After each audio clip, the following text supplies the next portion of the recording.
বন্ধুরা, তোমাদের মনে অনেক কোশ্চেন থাকে যে বর্ধমানের কৃষ্ণকালী মা কীভাবে প্রতিষ্ঠিত হলো, বা মঙ্গলা মা কীভাবে কৃষ্ণকালী মায়ের কৃপা পেলেন। এই সমস্ত ঘটনা তোমাদের মনে নিশ্চয়ই জানতে ইচ্ছা করে, তাই তোমাদের সকল প্রশ্নের উত্তর এই ভিডিওটি থেকে তোমরা পেয়ে যাবে। তাই তোমরা এই ভিডিওটি প্রথম থেকে শেষ অবধি দেখবে, কোথাও কোনো পার্ট স্কিপ করে দেখবে না, ঠিক আছে? তো বেশি কথা নয়, তোমরা ভিডিওটি দেখো এবং মঙ্গলা মায়ের মুখ থেকে কথাগুলি মন দিয়ে শোনো। বইয়ের মধ্যে সমস্ত কিছু লেখা আছে, যেটা হচ্ছে সবাইকে তো যে হারে ভক্ত বাড়ছে দিনের পর দিন, সবাইকে তো বলা সম্ভব নয় যে মা কিভাবে এলেন। অনেকে শুনতে চায় যে মা তুমি ছোটবেলায় কেমন ছিলে, মা তুমি মাকে কি করে পেলে, মা তুমি কি সাধনা করেছিলে, তুমি কি মন্ত্র জানো মা। অবশ্যই মাকে আমি একটা বছর ডাকিনি, মাকে আমি 22টা বছর মাকে পুজো করেছি। হ্যাঁ, মাকে আমি মৃত্তিকা বা পাথরে আনতে পারিনি, তখন আমি মাকে আমি পিকচারে পুজো করতাম। প্রথমে পিকচারই আমি মাকে সবসময় না, আমি ভাবতাম মাকেও আমাদের পরিবারে একজন। আমি কোনোদিন ভাবতাম না যে মাকেও আলাদা বা উনি একজন ভগবান। হ্যাঁ, ওনাকে খুব খুব মানে নিষ্ঠা করতে হয়, সাধনা করতে হয়, সেটা আমি কোনোদিন করিনি। কিন্তু মাকে আমি ভালোবেসেছি। মায়ের সঙ্গে যেমন একটা বাচ্চার সঙ্গে যেমন কথা বলা হয় সেরকম কথা বলতাম। মা তুই বল না, আজকে খাবি মা, আজকে এটা করেছি দেখ মা। এই জিনিসগুলো কিন্তু মায়ের সঙ্গে আমি এইভাবে কথা বলতাম। তা মা 22টা বছরে মা নিজে আমাকে বলেছিলেন যে আমার হাইট তুই এবার আমাকে নিয়ে আয়। তা মায়ের হাইটও বলেছিলেন কতটা হাইট হবে, সেই হাইটও আনা হয়েছে। মায়ের নাম আমরা ভেবেছিলাম যে মায়ের নাম দেব সিদ্ধেশ্বরী, কিন্তু মা একদিন হঠাৎ আমাকে বলেন আমার নাম হবে কৃষ্ণকালী। নাম হচ্ছে কৃষ্ণকালী, এই আবার কেমন নাম গো, কৃষ্ণকালী আবার নাম হয়?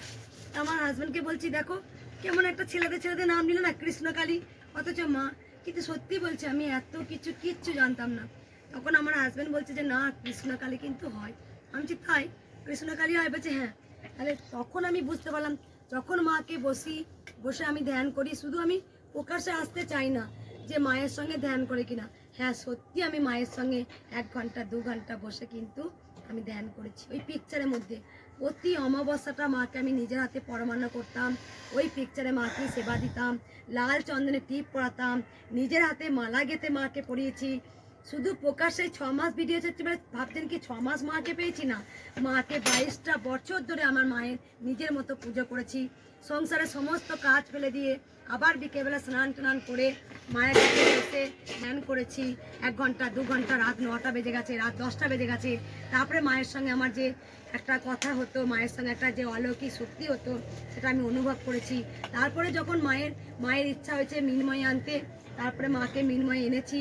এই পাথরে মা দেখছেন, এই মাও কিন্তু, মাকে কিন্তু আমি পাথরে মা বলবো না, মাকে আমি জ্যান্ত বলবো। মানে ওনার মধ্যেই মা এখানে আছেন। একটা পাথরের মধ্যেও থাকতে পারে মা, একটা ইটের মধ্যে থাকতে পারে মা, এইখানেও বসে থাকতে পারেন মা, কিন্তু প্রত্যেকটা বিন্দুতে আছেন। তার মাকেও এক ভক্ত মা দিয়েছেন। এই মাকে বনগার এক মা, বনগার মাও বলে তাকে আমি দেবো। তারপরে কলকাতা থেকেও এক মা আসেন, উনিও বলেছিলেন মাকে আমি পাথরের মূর্তি মাকে আমি দেবো। তাই পাথরের মূর্তি মা চলে এসেছেন।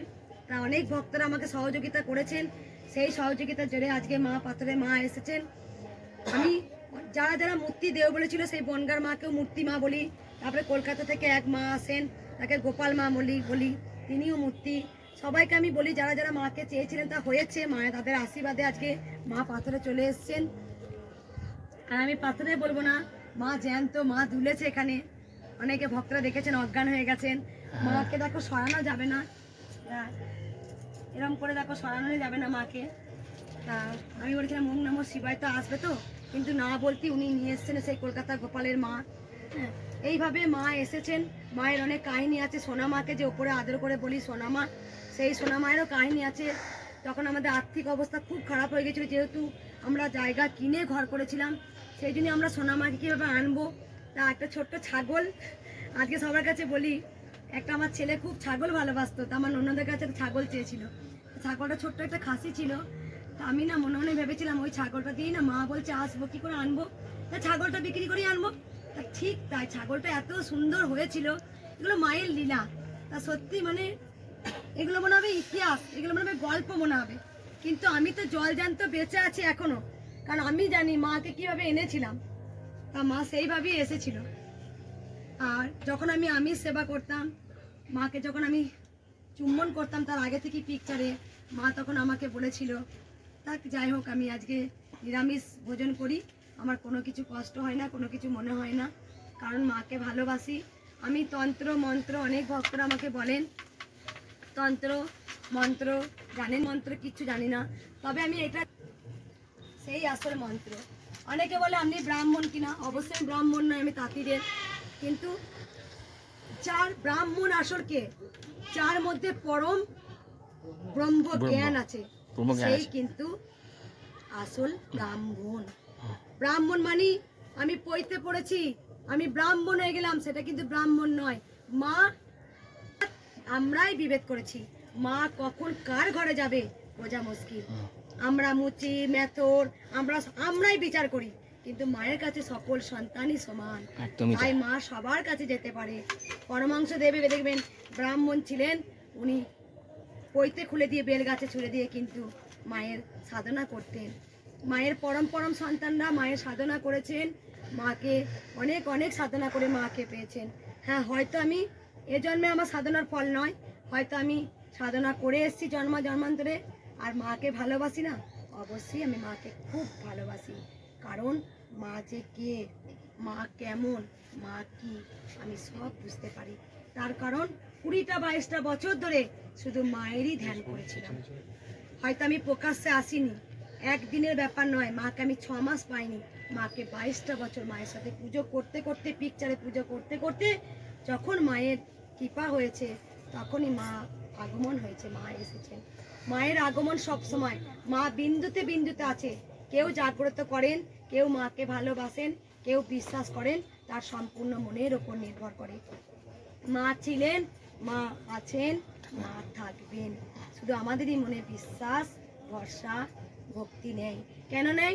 যখন আমরা ভগবানের সঙ্গে আমরা কিছু চেয়ে নিই, যখন ভগবান আমাদের সেই আশা পূরণ করেন না, তখনই আমরা পিছে বলি ভগবান নেই।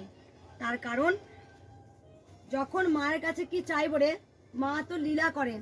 আমাকে অনেকে বলেছেন, আচ্ছা মাকে আপনি কেমন করে পেলেন? আমি বারবার বলি, মাকে পাওয়ার ক্ষমতা আমার নেই, কারণ মা নিজে থেকে কৃপা করেছেন। মাকে কি আনবো? মাকে কি আনা যায়? মাকে কি পাওয়া যায়? অতই সস্তা।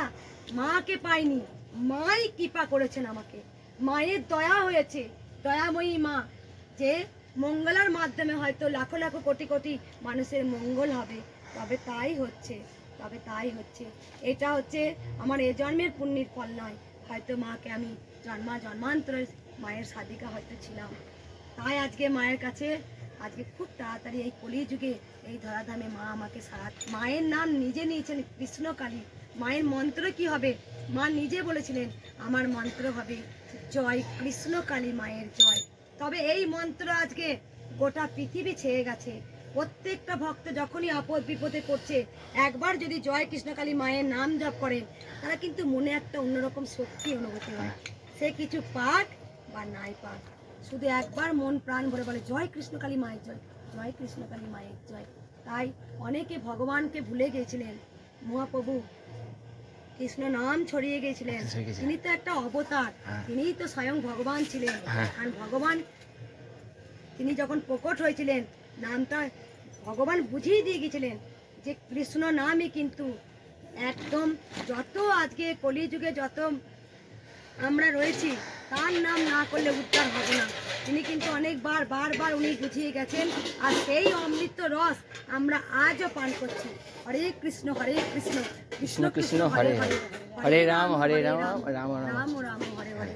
তাই সেই অমৃত রস কিন্তু আমরা যদি একবার ঘুম থেকে উঠে, আমরা কিন্তু সবাই সব কিছু হিসাব করে, ভগবান কখনো বলেননি, কৃষ্ণকালী মা কখনো বলেননি যে তুমি সব কর্ম ছেড়ে দিয়ে আমাকে ডাকো না, তুমি কর্মও করো আমাকে ডাকো। কর্ম করতে করতেও ভগবানকে ডাকা যায়। বাসন মাঝি খাচ্ছি তাও বলা যায় গোবিন্দ নাম। সব সময় গোটা রক্তবিন্দু অনাবরত কৃষ্ণ নাম করা যায়। মায়ের নাম কৃষ্ণকালী, তাই কৃষ্ণই হয়েছিলেন, সেই জন্যই মায়ের নাম কৃষ্ণকালী। তাই আমি জানি মা কে, মা কি, আমি যদি বোঝাতে চাই অনেকে অনেক কথা বলবেন, কিন্তু মায়ের সঙ্গে কি অনুভূতি হয় সেটা আমি জানি। তাই 6 মাসের নয়, মাকে 22টা বছর আদর করেছি, ভালোবেসেছি, পরিবারে একজন ভেবেছি, নিজে শাড়ি কিনে নিয়ে এসে নিজে পরিনি, ভেবেছিলাম মাকে পরাবো না, শাড়িটা আমি পরে নেব, পরিয়েছি। নিজে নুপুর না পরে মাকে নুপুর পরিয়েছিলাম। আমার মা পরবে না, গোটা ছাদটা হেঁটে চলে বেড়াবে। তাই মায়ের হাইট এইটুকু হতে পারে, তোমরা জানোই না কি শক্তি আছে এর মধ্যে। হয়তো অনেকে ভাবে ছোট্ট বাচ্চা কি করতে পারে, বাচ্চা চলন্ত একদম কলিযুগে ধরা দামে হেঁটে চলে বেড়াতে এসছে। গোটা পৃথিবী আজকে গোটা তছনছ হচ্ছে, শুধু একটাই কথা, জয় কৃষ্ণকালী মায়ের জয়, জয় সোনা মায়ের জয়। জয় কৃষ্ণকালী মায়ের জয়। জয় কৃষ্ণকালী মায়ের জয়। জয় কৃষ্ণকালী মায়ের জয়। কৃষ্ণ মায়ের জয়। জয় মঙ্গলা মায়ের জয়। জয় মঙ্গলা মায়ের জয়। বন্ধুরা, এই ছিল আজকের ভিডিও। তোমাদের কেমন লেগেছে আশা করি কমেন্ট বক্সে জানিও, আর অবশ্যই কমেন্টে লেখো জয় কৃষ্ণকালী মায়ের জয়, জয় সোনা মায়ের জয়, জয় মঙ্গলা মায়ের জয়।